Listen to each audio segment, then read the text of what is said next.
Raw.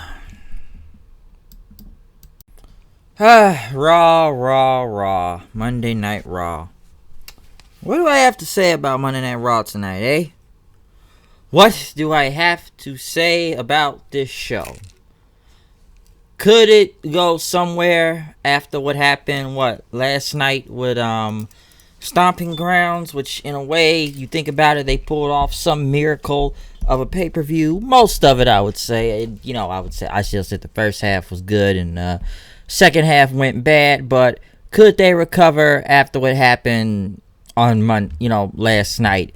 Since, I will say I still like that crowd, even though it was kind of a smaller show, they had a better crowd. But tonight, as now the road to Extreme Rules begins, what will come of this, huh? What is going to happen? And what matches, I guess, are going to be made? Because Monday Night Raw, what do we do? Kick it off with Seth Rollins. According to him, this is the best pro wrestling on the planet, as he wants to say on Twitter and everything. I'm not going to get into the whole feud with him and Will Ospreay, but it's pretty funny he said that. And then, Ospreay and Tama saying New Japan is the best pro wrestler on the planet, and we got the G1, and he ain't fucking lying, and Ospreay is just on a roll right now. But we're not going to get into that whole little thing. But Seth came out. Yes, he came out to talk about what happened last night at Stomping Grounds. And before he spoke, of course, people chanted "burn it down." And as he soaked in the cheers and stuff and talked about what happened with Corbin, next thing you know, Becky Lynch comes out. And I kind of knew where this was going, as fans chanted for Becky, who got louder chants out there. Seth said, you kind of interrupted me. And pretty much he said, yeah. He said he had to give it to Corbin some credit, though. He was smart enough that he couldn't out wrestle me or fight me, but he was smart enough to get a referee that he could not hit with a chair, which in a way he was kind of smart about it, because Seth was killing people with chairs. So he won't beat a woman with a chair. If this was the Attitude Era, that'd be a different story, but you can't do it in this day and age. So it is kind of smart. But Rollins said that Corbin wasn't smart enough to realize that he has the best backup on the planet. He said, you might say it pays to be the man's man, Becky said. She said, once again, they proved that they are both they're the champions of their divisions. Becky pretty much said that, she beat Lacey Evans. And then, the dope wants to come out there later that night and, so she could slap the head off her shoulders again. As Corbin's music hit, then Lacey Evans attacked Becky Lynch from behind. Seth pretty much tried to break it up. Becky shoved Rollins away for a second, which she just kind of laughed at. I almost thought, what is this? I know they're kind of exploiting this on TV a lot. What are they gonna do? Have one turn on the other one? But pretty much Seth backed off so Becky can go after Lacey again. Corbin came out running out there then, which Rollins got him with a sling blade. Corbin got the microphone then after that, as pretty much, look at this. Becky's got to save you again, huh? And, Rollins should go home and put on an apron and make a sandwich for the man, since she's handling all the business. Lacey Evans says, get your little girl out of here, or I'm going to put my hands on him again. Corbin pretty much said he will be the Universal Champion. I don't know why. And pretty much Corbin says there's only one real woman on the roster. And I guess he's going to have a mixed tag anytime. Well, he choose to be his mixed tag partner any time of the day. Evans pretty much accepted it. Why don't we have a mixed tag match at Extreme Rules? Which a lot of this does not make sense in a way. Because, Corbin kind of said it, he wanted the match, and Seth said, listen, you can make any stipulation you want or anything. We'll accept the challenge, okay? Because I guess now it's going to be this winner-take-all thing, as Becky put it, and that both belts would be on the line at, it will both be on the line at Extreme Rules. But Corbin says he would name the challenge, and, Seth accepted the challenge, so just bring it on. Okay, now there's a lot to say from this segment. Number one, Why are Lacey Evans and Corbin getting a rematch for both titles? And I don't really know how that's going to work when this mixed tag happens and both belts on the line. Let us remind that both of these two have lost 2 times to both champions. Corbin has lost last night at Stomping Grounds and at Super Showdown. Not Becky, but Lacey Evans has lost at Money in the Bank and Stomping Grounds last night. So why the hell are these two getting a title shot? And since this is a tag team match, is it going to be an Extreme Rules winner take all? I don't even know. And, you know, I said this before, and I even said this to a person I know this morning, and I said, you know what? I wouldn't be surprised if they made a tag match, Seth and Becky versus Lacey and Corbin, and now it's all coming to fruition. Okay, it's happening now. So now it's true. I will say this. I don't know what is with WWE exploiting their relationship on TV. I said this before. They were just kind of having them showing up in segments together, or just happen to mention because Becky's boyfriend is out here, Seth's girlfriend is out here. They say it multiple times, and they said it a lot last night too. But now they're just putting it out there. I don't even know if this is a work. I said it was a work at first, their relationship, just to be funny.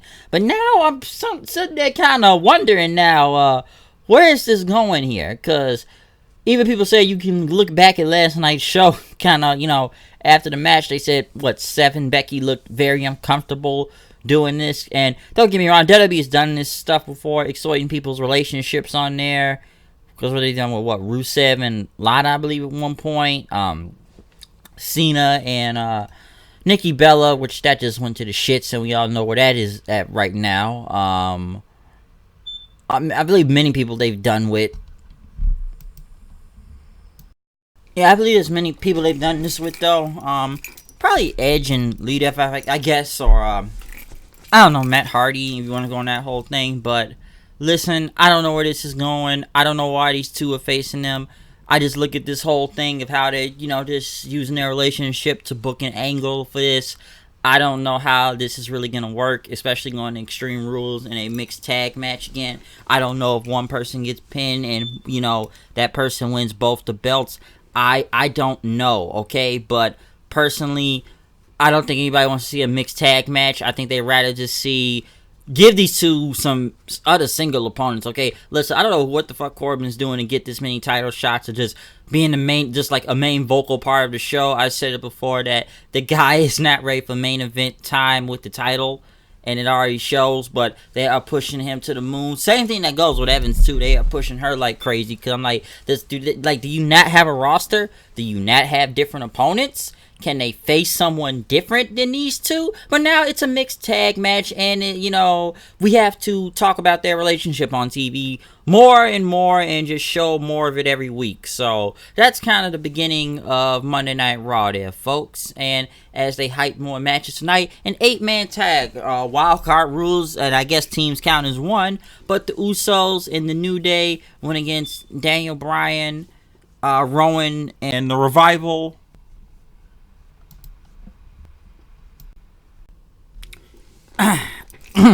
Yes, the Revival.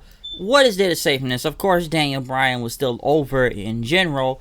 But first off, Daniel Bryan and Rowan were eliminated. I guess the Revival, which I don't know if it was an accident that Dawson, hit Bryan after Woods, I guess, moved at one point. And Bryan got in the way, which, of course, the people booed at.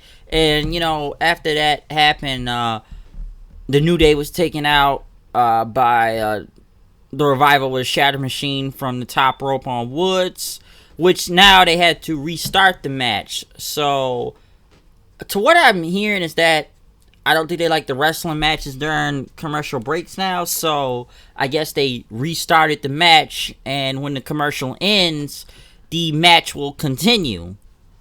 I don't know whose idea was that, but I don't know.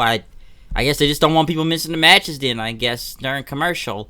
Which it ended up with the Usos beating the Revival, which wasn't actually a bad match. It just kind of turned to a regular tag match then after that, because if one person got eliminated, pretty much the entire team is eliminated. I did like that, what was it, Wilder, I believe. He did a suplex on one of the Usos. And then one of the other Usos jumped off. No, Scott Dawson did a superplex from the top rope. And then one of the other Usos pretty much jumped off of Dawson's back on the top rope. He was sideways and just, landed on Dawson in for the win. So there you go. I find it odd that you just made your tag team champions look bad again. Both champions losing.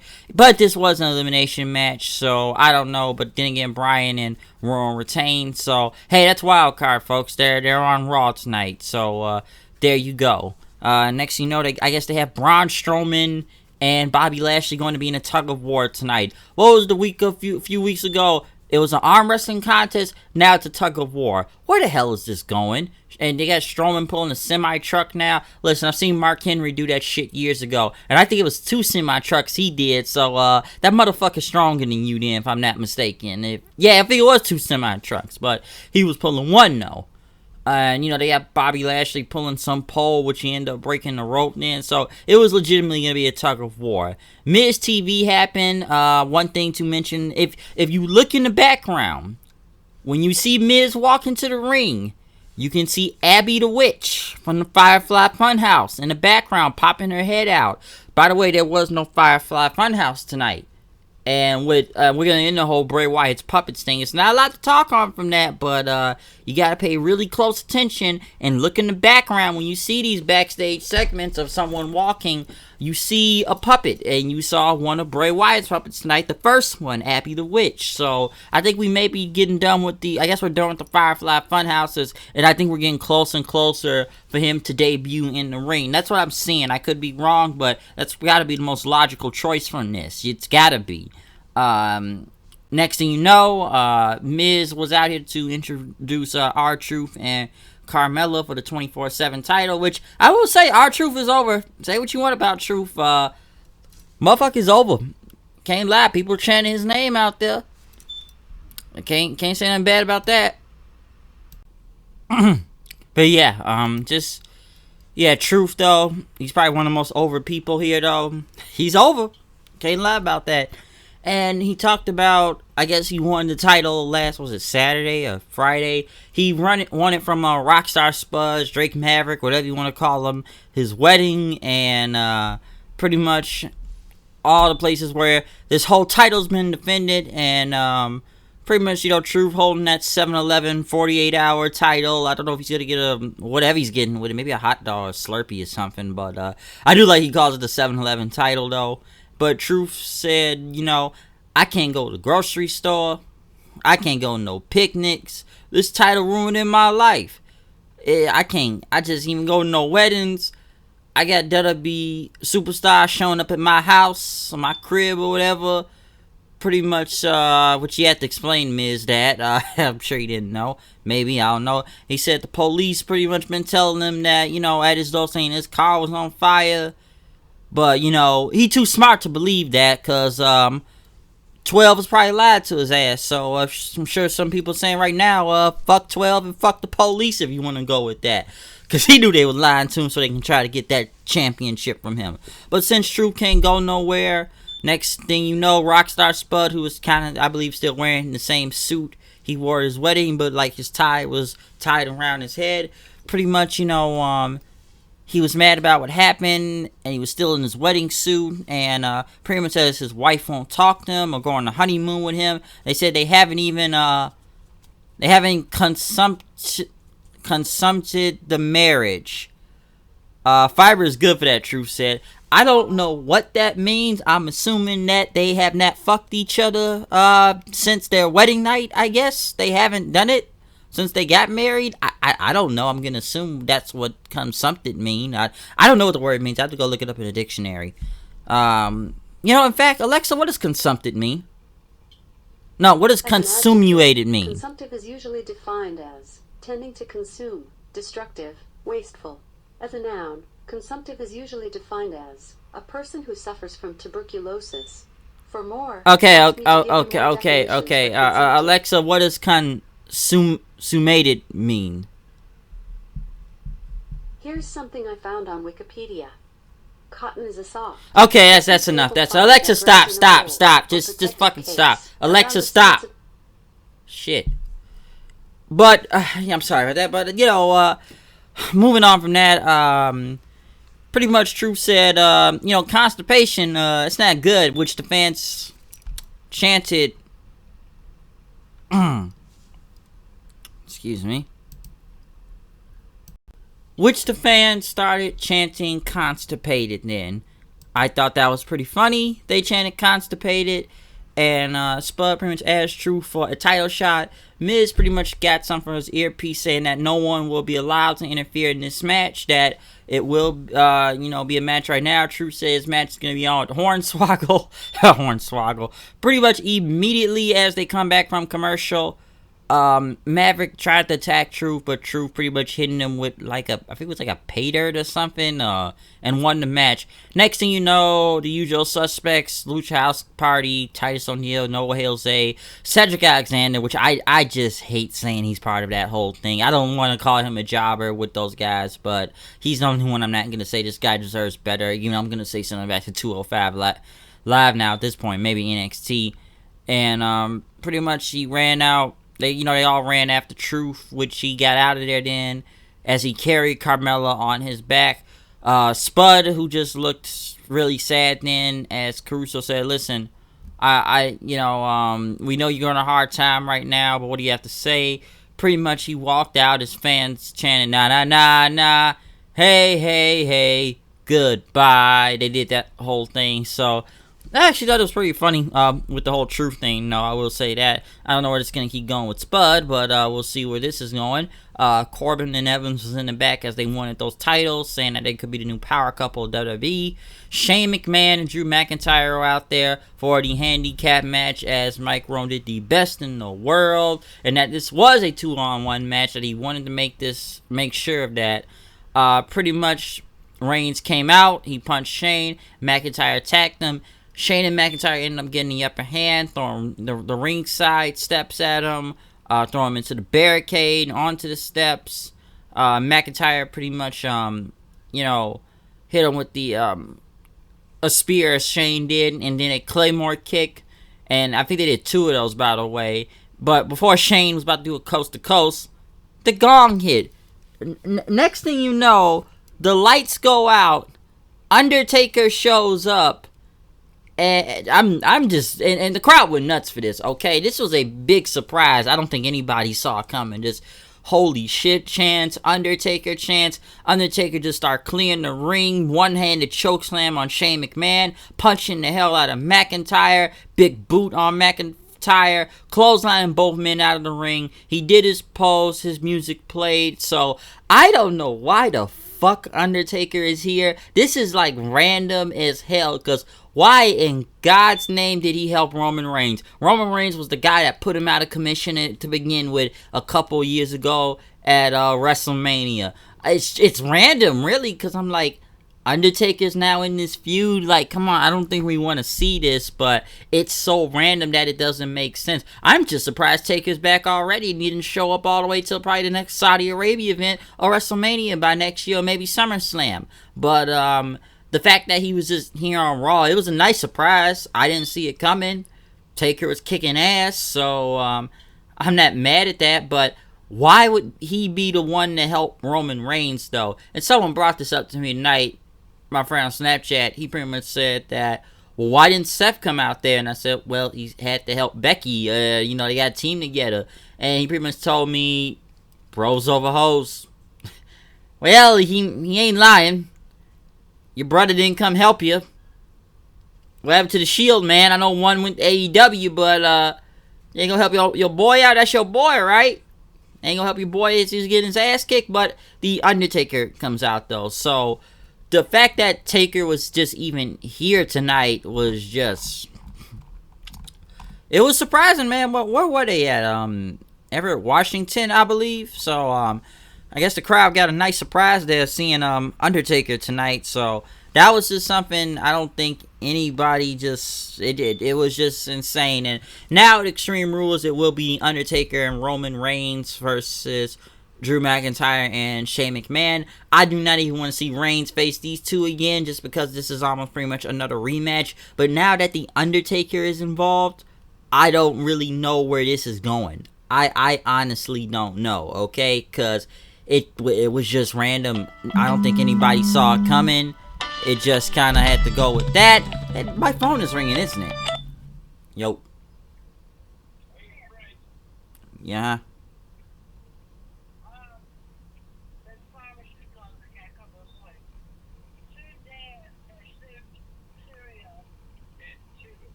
Uh-huh. Alright, bye.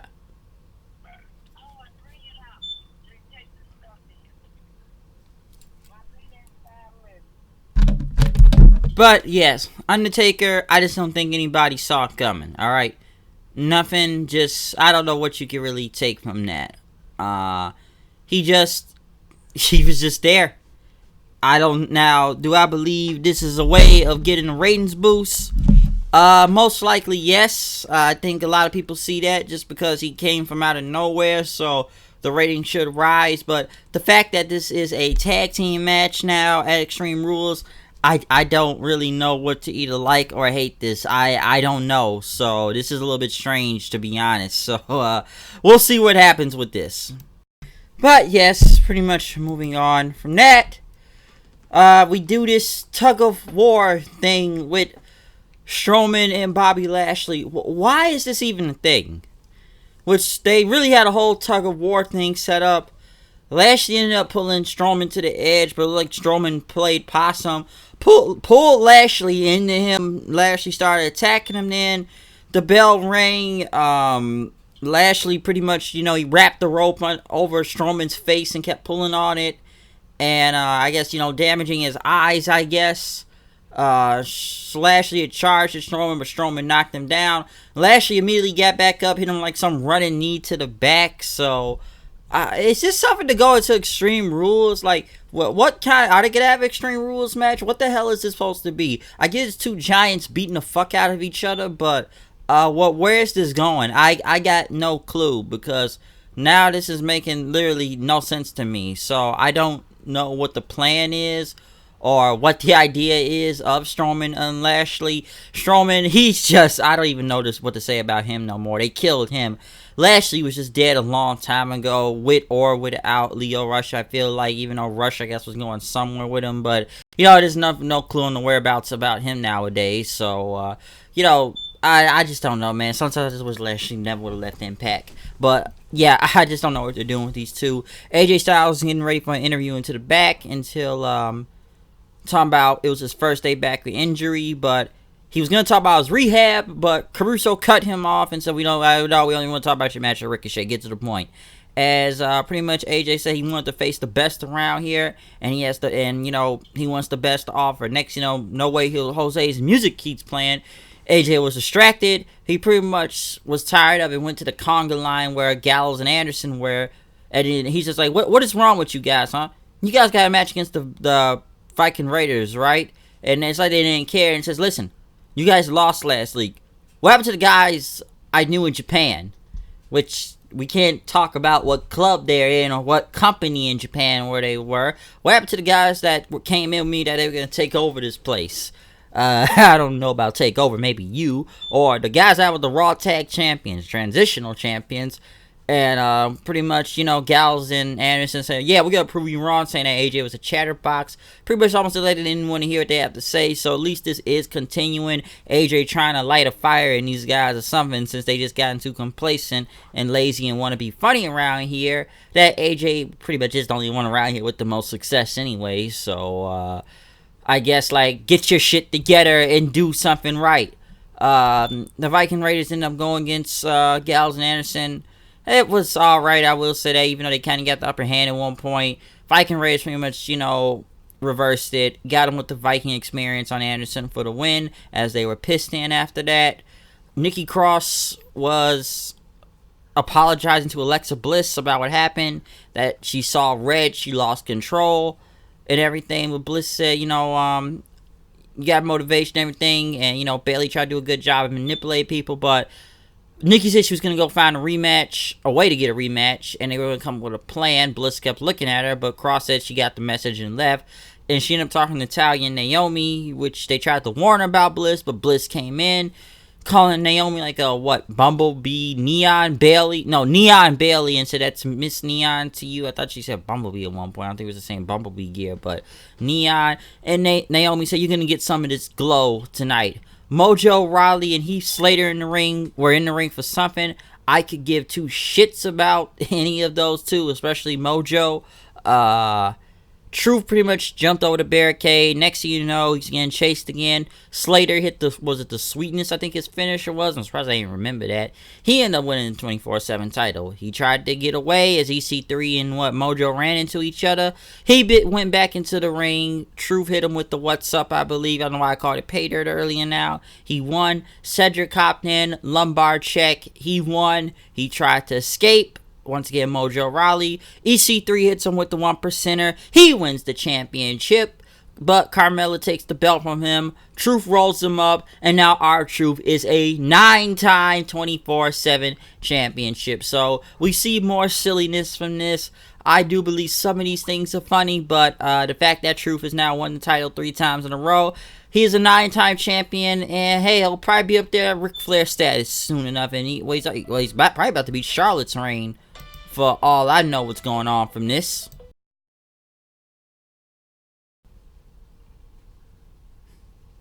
Yes, as I was saying though, 9-time champion for R-Truth. Where does this go? I have no clue. But he is a 9-time champion, so the shenanigans continue with that title. They interviewed Ricochet after that, as they talk about how does it feel to win his first championship in WWE, which is not true, because if you watch NXT, he won the North American Championship. But NXT does not exist in the main roster, according to WWE Creative, or whatever bullshit is being said on from that, so they're not even going to try to mention that he was the North American champion in NXT, which people with a brain would know that. Ricochet said he has a feeling he doesn't want to go away, and he'll do whatever it takes to still be the champion. He said it took the support of his family and friends and fans all over the world to get to this point. And, you know, last night, he faced someone. He's going to be facing somebody now he's looked up to his entire career, and that's AJ Styles, and he wants to prove worthy of holding the United States Championship.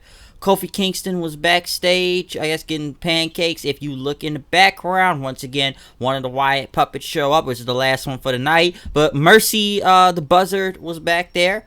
You need to look in the background to really, you really gotta watch. Like I say, you gotta keep your eye on these things, people. Keep your eye on the ball. So, we saw another one of those out there. Kofi was coming out for an interview because he was getting ready to face Sami Zayn. Why do we need to see that match again, knowing what the outcome is going to be from that? So, why is that a thing?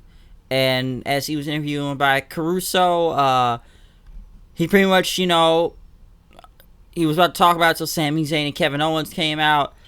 So that was enough softball journalism there. Not Renee, and Owens pretty much had a card with questions talking about Kofi. He says, why are you here? And who do you think you are? Get the hell out of here. Kingston pretty much said, Owens, if you knew he had a humongous zit on the side of his head. And Zayn called him a paper champion at one point that only gets by with the help of his friends. And which, at Stomping Grounds, Kingston said, listen, I've beaten you two already. I know your little on again, off again friendship here, but the New Day are brothers and we have a bond that nobody can break. Kingston pretty much said that I beat you at Money in the Bank by myself. I beat Ziggler by myself. I beat Zayn by myself. And I can do it all again, pretty much. Zayn said that Kingston needs to have a dose of reality, and I'm going to give it to you, as he said. Kingston pretty much said the title isn't just about him. It's all about the fans. And he pretty much asked the crowd if they were getting tired of hearing Sami Zayn talk. and he says, come on, let's do this. I'll give you another Trouble in Paradise. This match was not bad or anything, but once again, as we all know, Sami Zayn was going to lose to Kofi Kingston by a roll-up, though, this time, which Owens got pissed by the way, and pretty much saying, like, you know what, we will do this now. But like I said, Kevin Owens and Sami Zayn are almost like punching bags. It was nice to see them get a win last night, but they continue to lose in these Raw or SmackDown main event matches, or as my neighbor calls them, Laurel and Hardy now at this point. But just the fact that Kofi has beaten them several times, where is this? Where is any of this going? Okay.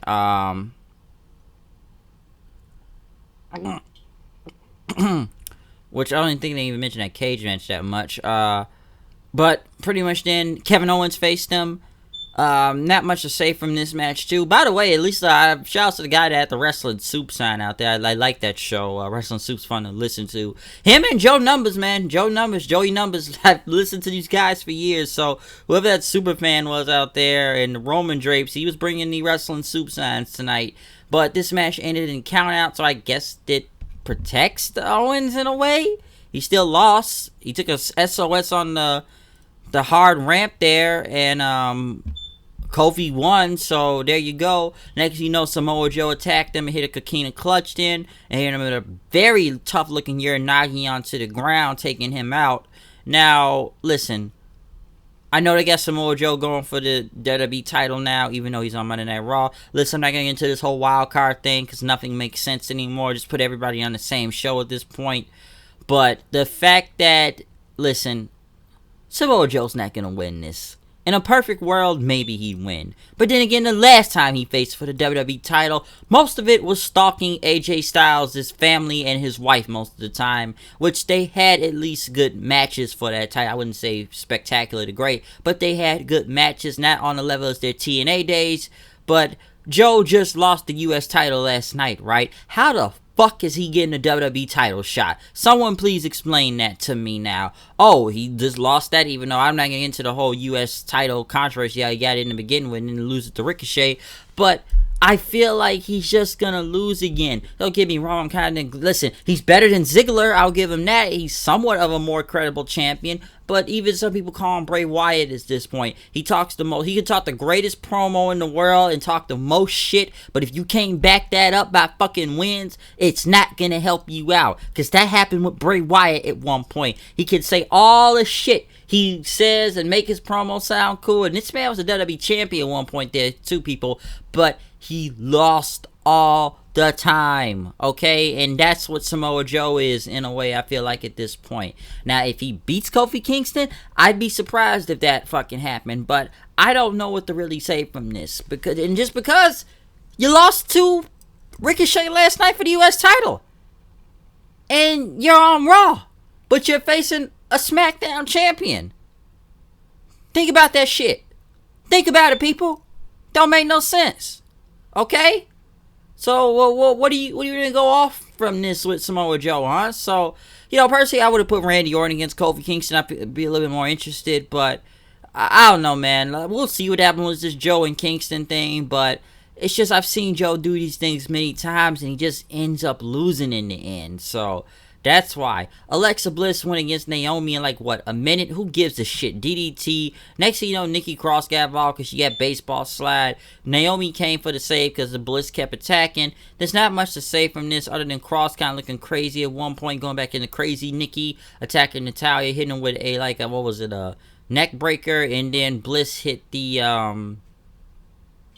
well, I think Bliss just got the cover in after that. I think she did a finisher, I think. So, the entire Nikki Cross, Alexa Bliss thing is still strange to me, but I can tell it's going to get to a point where whatever this oddball team is going, Bliss is just going to make Nikki snap one day, say the wrong thing, and turn on her and betray her, and then crazy Nikki will be back again. We didn't get into the main event of the show. AJ Styles and Ricochet, Gallows and Anderson were out there ringside, but Styles pretty much got out of the ring and says, you know what, we are restarting this match now. I am not going to have you two come out here and ruin this match for me, so get till the back. All right, and the match will continue as soon as they leave. So the match was restarted after the commercial break. Which this was a good match. I don't think it really needed to happen right now, but I enjoyed this match. I don't know what happened to AJ's head and where it started bleeding at one point, but I did like when Ricochet rolled through AJ and AJ hit him with a Pele kick after that, which was pretty cool. These guys putting some good spots out there. I will say that. Just there was Ricochet and AJ Styles chance, some sort of a chant for that, but I don't feel like the crowd was into it at the end. But like I said, I enjoyed this match. I did like when Ricochet pretty much took down AJ with a clothesline. Even then after that, hitting him with a moonsault.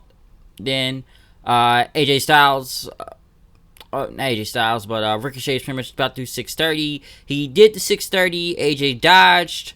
Ricochet landed on his feet. AJ pretty much rolled under to the ring by ringside. Pretty much hit Ricochet with a big elbow. And then right after that, he hit the phenomenal forearm for the win. So the United States champion, who just won the championship last night, now loses to AJ Styles tonight. Think about that. I don't think it makes sense, because now it just makes the champion look weak, just because, hey, he just came out of a very good match and he's got to look strong. And I would have been surprised if he beat AJ here, but this is probably going to build up into Extreme Rules, and we will see a title match between AJ and Ricochet. So they didn't give out much tonight, but honestly, I just had the club come out, and they could have came out, DQ'd the thing, protects Ricochet, doesn't give anybody a win right here, and we continue this thing. But I was just kind of surprised that AJ won. And I know it was like a veteran versus, was somewhat student thing in a way, or, veteran versus young guy, if you want to go from that point.